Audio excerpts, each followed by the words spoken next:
She was on her knees, scrubbing his floor, when he looked down at her and laughed. He called her stupid. He mocked her in front of everyone.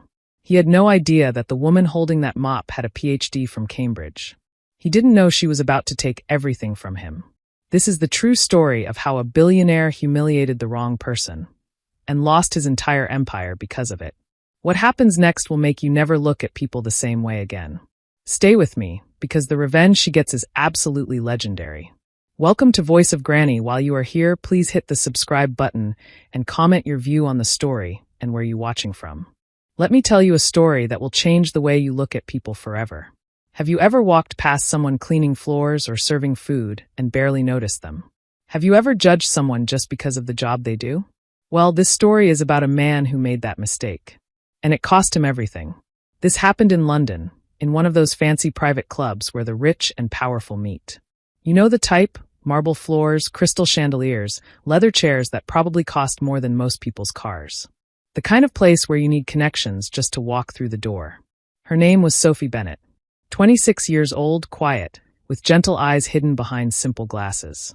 Every evening, she would arrive at the Wellington Club wearing her cleaning uniform, a plain gray dress with the club's logo stitched on the pocket.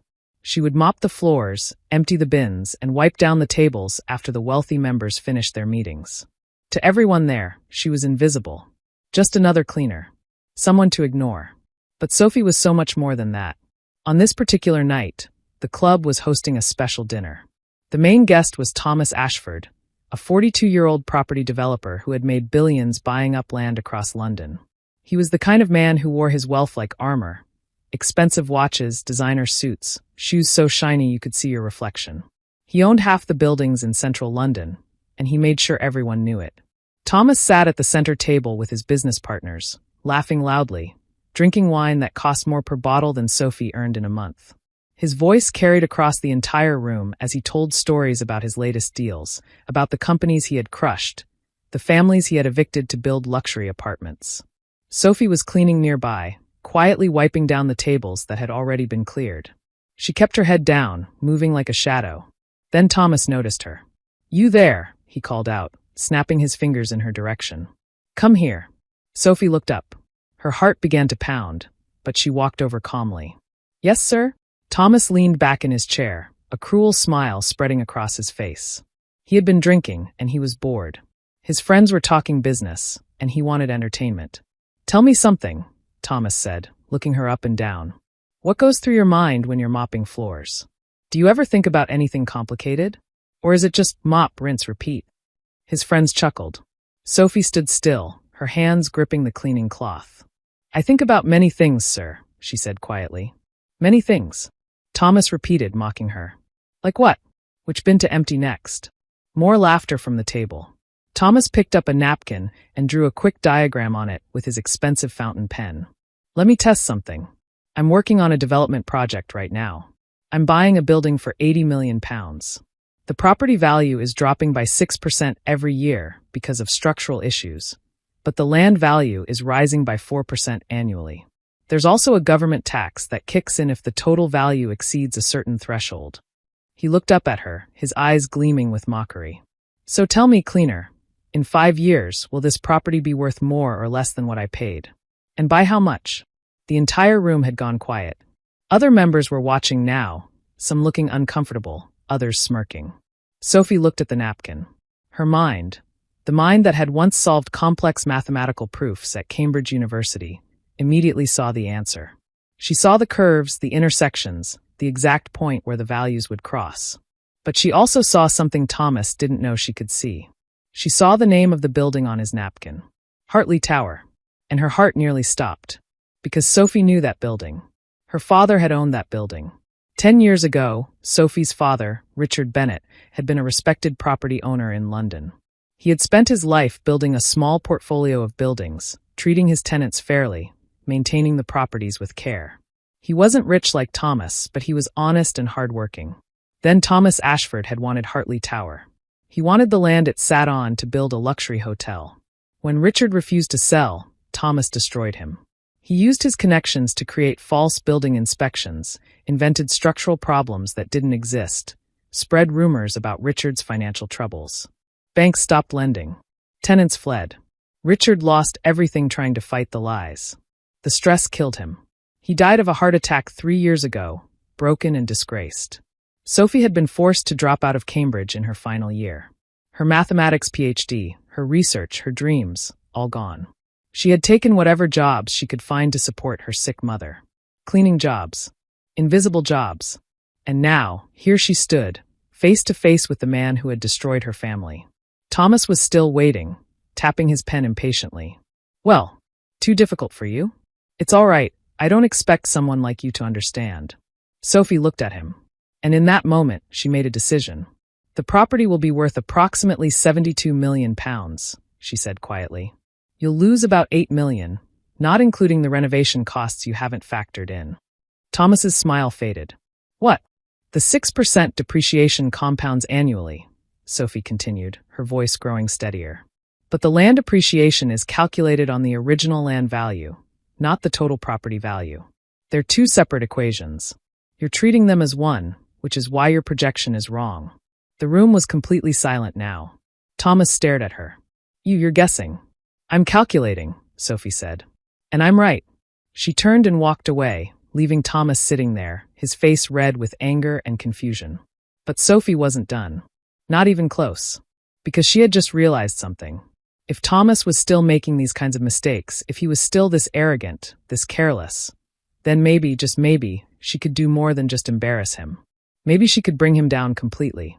That night, Sophie didn't sleep. She sat in her tiny flat in East London, the place she shared with her mother, and she thought about what had happened. Her hands were still shaking, not from fear, but from something else. Anger, purpose, hope. For 3 years, she had been invisible. She had cleaned floors and emptied bins and pretended that her brain, that brilliant mind that had once impressed professors at Cambridge, didn't exist. She had hidden herself away because the world had taught her that fighting back was useless. But tonight, something had changed. Thomas Ashford had looked at her and seen nothing. He had made the same mistake everyone made. He judged her by her uniform, by her job, by the way she looked. He thought he could humiliate her for entertainment. He had no idea who she really was. Sophie opened her old laptop, the one she'd kept from her university days. It was slow and outdated, but it still worked. She logged into the research databases she still had access to through her old student account, and she started searching. She searched for everything she could find about Thomas Ashford and his company, Ashford Property Group. What she found made her heart race. Thomas wasn't just wealthy, he was reckless. His company's financial records, the ones available to the public, showed a pattern. He was over-leveraged, borrowing massive amounts of money to buy properties, betting that land values would keep rising forever. He was like a gambler who kept winning and thought he couldn't lose. But Sophie could see the cracks. There was a particular deal he was working on right now. Riverside Plaza, a massive development project on the Thames. He was planning to buy the entire block, demolish everything, and build luxury apartments. The project was worth £300 million, and Thomas had borrowed most of that money from banks. But here's what Sophie noticed. The deal depended on getting planning permission from the local council. And the vote was scheduled for next month. If the council rejected the plan, Thomas would be stuck with buildings he couldn't develop and loans he couldn't repay. His entire company would collapse like a house of cards. Sophie leaned back in her chair, her mind working through the possibilities. She couldn't stop the council vote. She wasn't a politician, she wasn't a lawyer. She was just a cleaner. But maybe she didn't need to stop the vote. Maybe she just needed to show people who Thomas Ashford really was. Over the next 2 weeks, Sophie did something she had never done before. She became a spy in plain sight. As she cleaned the Wellington Club each evening, she paid attention. She listened to conversations. She watched where Thomas sat, who he met with, what documents he left on tables. Nobody noticed her. Why would they? She was just the cleaner. One night, she overheard Thomas talking to a council member named Geoffrey Winters. They were sitting in a private corner, speaking in low voices, but Sophie was cleaning a table just behind them. The vote is next Thursday, Geoffrey said nervously. I can probably swing 3 other members to vote yes, but it's going to be close. Make it happen, Thomas said coldly. I've already transferred the first payment to your account. The rest comes after the vote goes through. Sophie's blood ran cold. Thomas was bribing a government official. That night, she made a recording on her phone. Just their voices, muffled but clear enough. But a recording alone wouldn't be enough. Thomas had lawyers, power, connections. He could claim the recording was fake or taken out of context. Sophie needed something bigger. She needed to expose him in a way he couldn't deny, couldn't spin, couldn't escape. And then she had an idea. She remembered something from her university days. Her professor had once told her, "The best way to catch someone in a lie is to make them commit to it publicly, in front of witnesses, in a way they can't take back." Thomas was hosting a public presentation next week at the Wellington Club. He was unveiling his Riverside Plaza project to investors and journalists. It was going to be a big event with cameras, reporters, and wealthy potential investors. Sophie realized this was her chance. She spent the next week preparing. She studied every detail of Thomas's development plan. She analyzed the financial projections, the construction timeline, the environmental impact reports. And she found problems, big problems. Thomas's plan claimed the development would create 2,000 jobs. But Sophie did the math, and the numbers didn't add up. The construction would actually eliminate more jobs than it created by displacing local businesses. His environmental report claimed minimal impact on the Thames wildlife. But Sophie found evidence that the construction would destroy a protected wetland area, which was illegal. His financial projections claimed the apartments would sell for premium prices. But Sophie analyzed the market data and realized he was overestimating by at least 30%. The apartments wouldn't sell, which meant the investors would lose their money.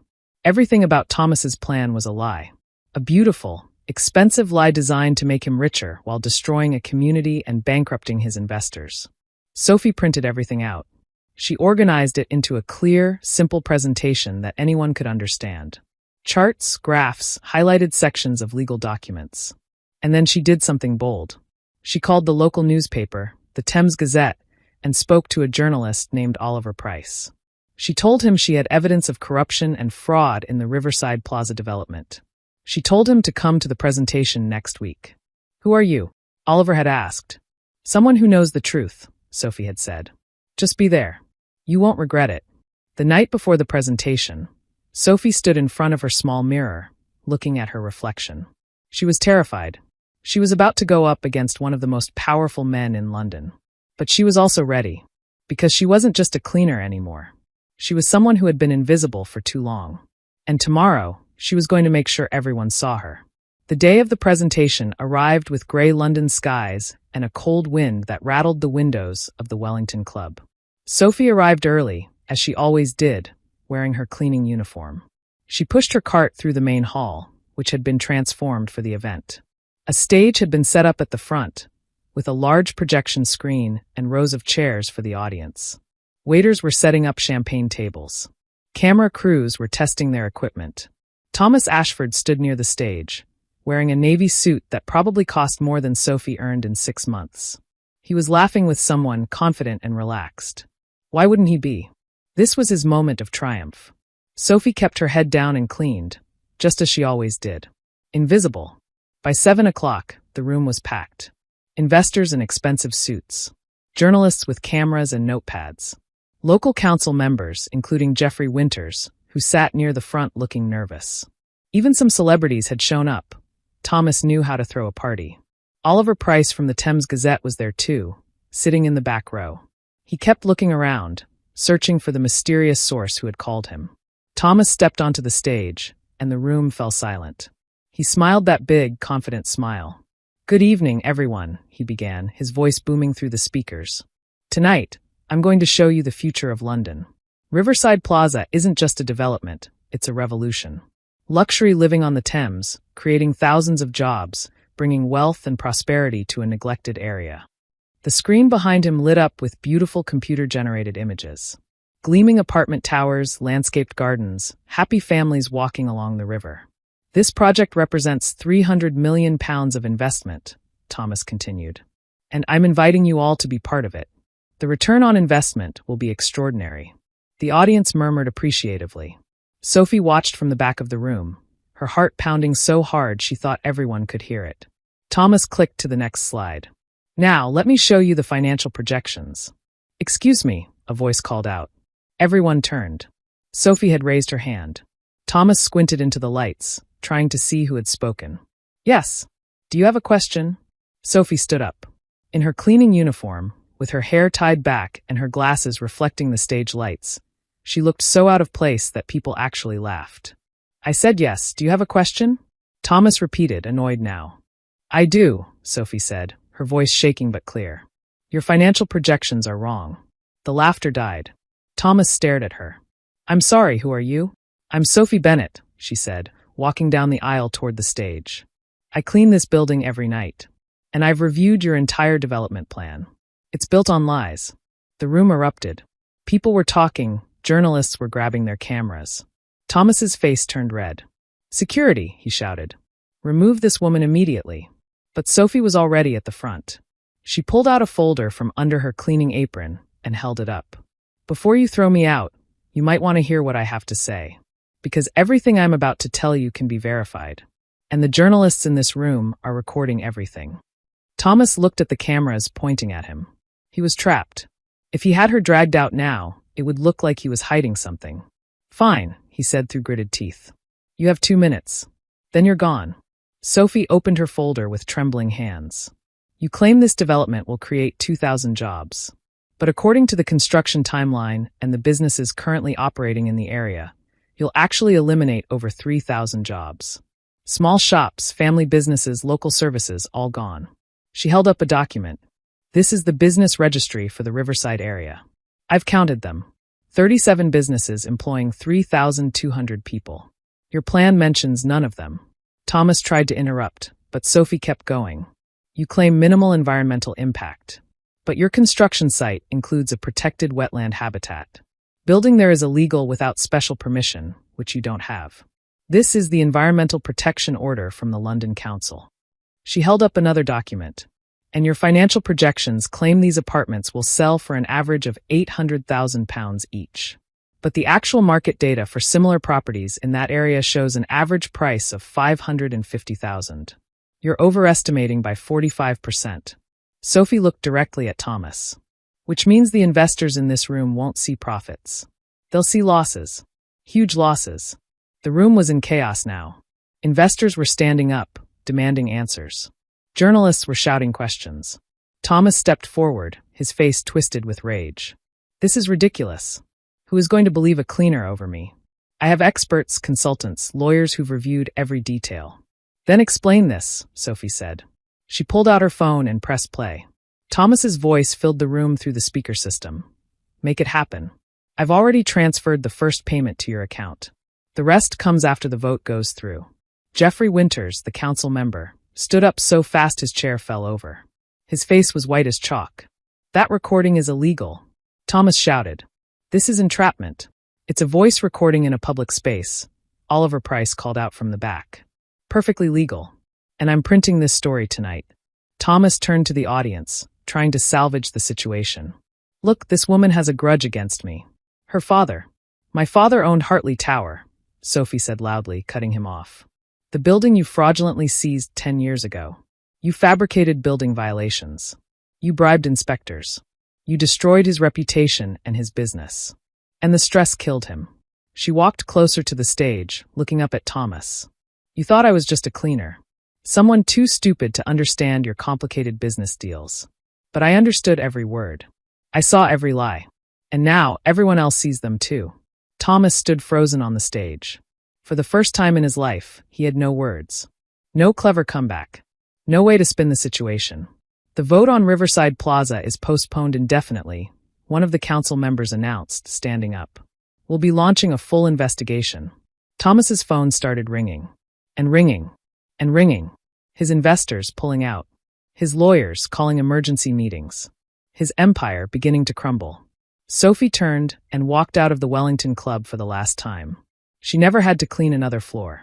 The next 48 hours were a storm. Sophie's confrontation at the Wellington Club had been recorded by a dozen cameras. By morning, the video was everywhere, on news websites, social media, television broadcasts. The footage of a cleaner in a gray uniform standing up to a billionaire developer spread around the world. Cleaner exposes billionaire's fraud, read the headlines. David versus Goliath in London property scandal. The woman they underestimated. Sophie sat in her small flat, watching the news on her old television, trying to process what was happening. Her phone wouldn't stop ringing. Journalists wanted interviews. Lawyers wanted to talk. Even job offers were coming in from companies, from universities, from organizations she'd never heard of. Her mother, sitting in her wheelchair beside her, squeezed her hand. "Your father would be so proud," she whispered, tears in her eyes. Meanwhile, across London in his luxury penthouse, Thomas Ashford was watching his world collapse. The Thames Gazette had published a devastating investigation.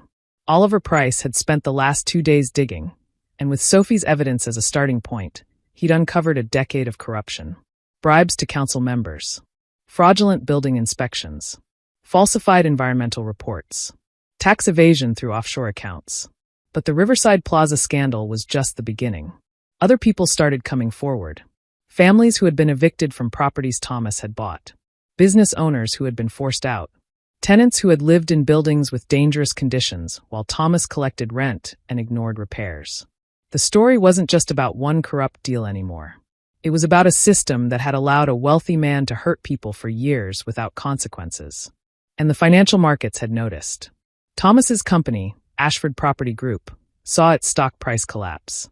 Investors were fleeing. Banks that had loaned him hundreds of millions of pounds were calling in their debts. Credit lines were frozen. Projects were cancelled. 3 days after Sophie's revelation, the police arrested Jeffrey Winters, the council member, for accepting bribes. And during questioning, he gave them everything. Names, dates, bank transfers, all pointing to Thomas. Thomas's lawyers told him to prepare for criminal charges.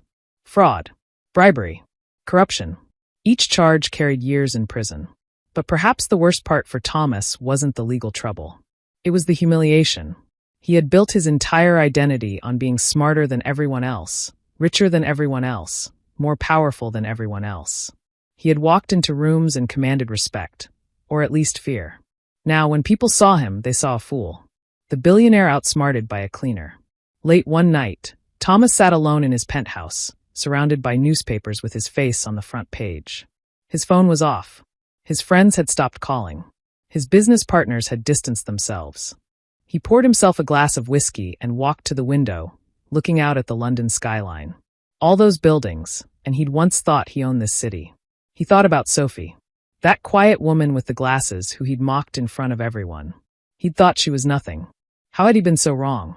The worst part was he remembered it now, vaguely, like a half-forgotten dream. 10 years ago, when he'd been destroying Richard Bennett's business, someone had mentioned that Bennett had a daughter. A bright girl studying mathematics at Cambridge. Thomas had never given it a second thought. Why would he? She was just a detail, unimportant. He'd never imagined that detail would destroy him. A knock at the door interrupted his thoughts. Thomas opened it to find 2 police detectives standing in the hallway. "Thomas Ashford," one of them said formally, "we have a warrant for your arrest on charges of fraud, bribery of public officials, and falsification of legal documents." Thomas didn't run. He didn't shout. He didn't call his lawyers. He just nodded, held out his wrists for the handcuffs, and let them lead him away. As the police car drove through London that night, Thomas looked out the window at the streets he'd once dominated. And for the first time in his life, he felt small. Meanwhile, Sophie's life was changing in ways she never expected. The University of Cambridge called. They wanted her to come back and finish her PhD. They offered her a full scholarship, plus a research grant, plus a formal apology for not doing more to help her family 10 years ago. Law firms called, offering her consulting positions. They wanted her analytical mind to review complex financial cases. A technology company offered her a job as their head of data analysis, with a salary that made her gasp. But the offer that made her smile came from the Riverside Community Association. The local residents, the ones who would have lost their homes and businesses to Thomas's development, invited her to a meeting. When Sophie arrived at the small community center, she expected maybe a dozen people. Instead, she found over 200 people packed into the hall. Families, business owners, elderly residents, children. They gave her a standing ovation.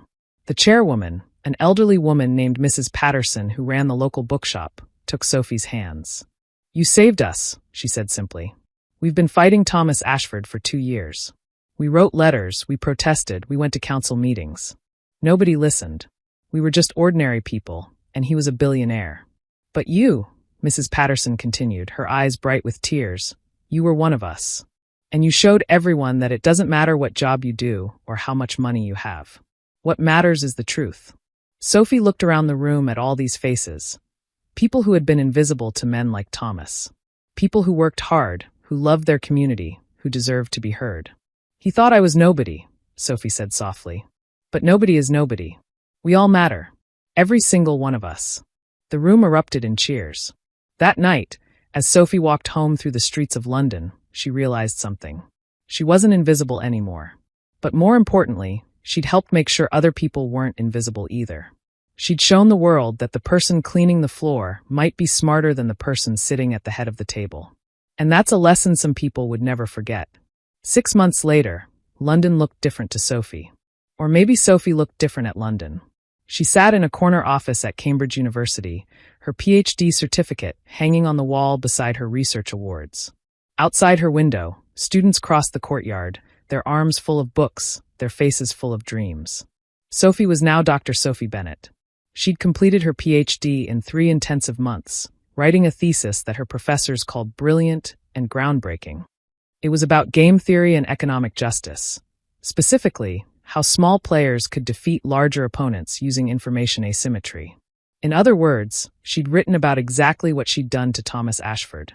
But Sophie hadn't stopped there. She'd taken the consulting money from her new job and started something she'd been dreaming about for months. She called it the Equity Project. It was a free legal and financial advisory service for ordinary people facing powerful opponents.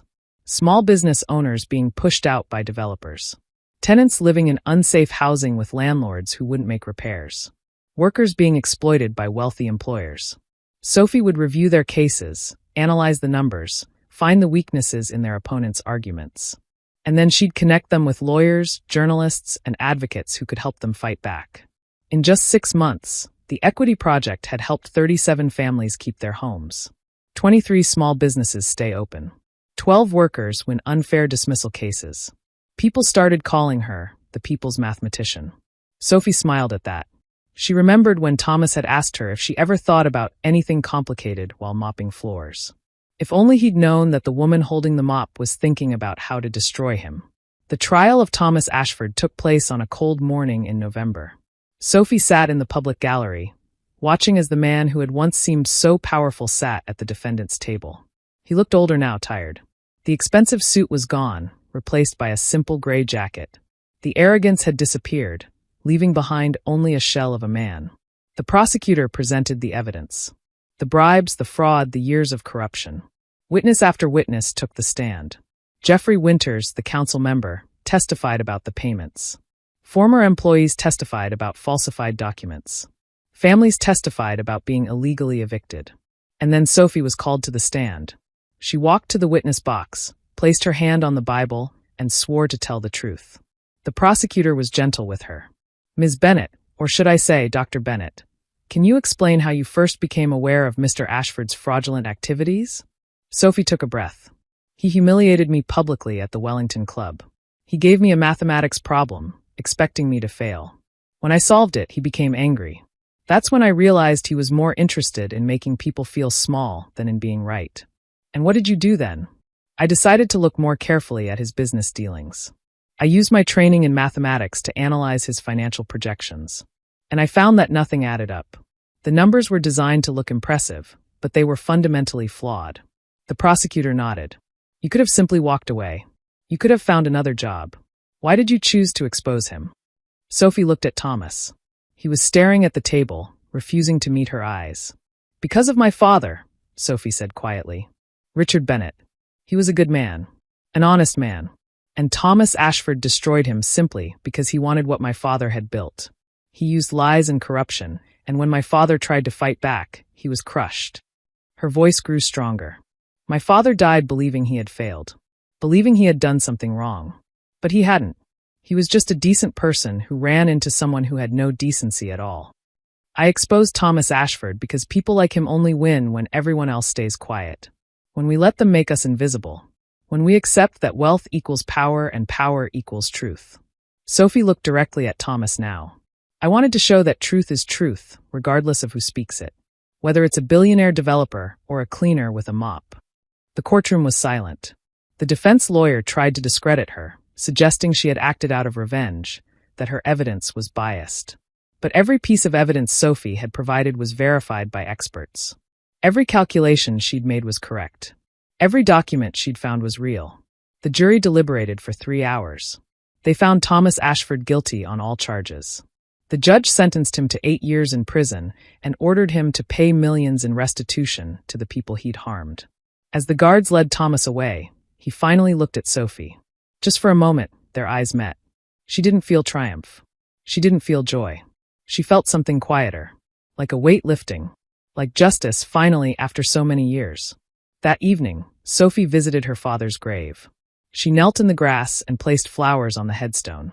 Richard Bennett, it read. Loving father. Honest man. I did it, Dad, Sophie whispered.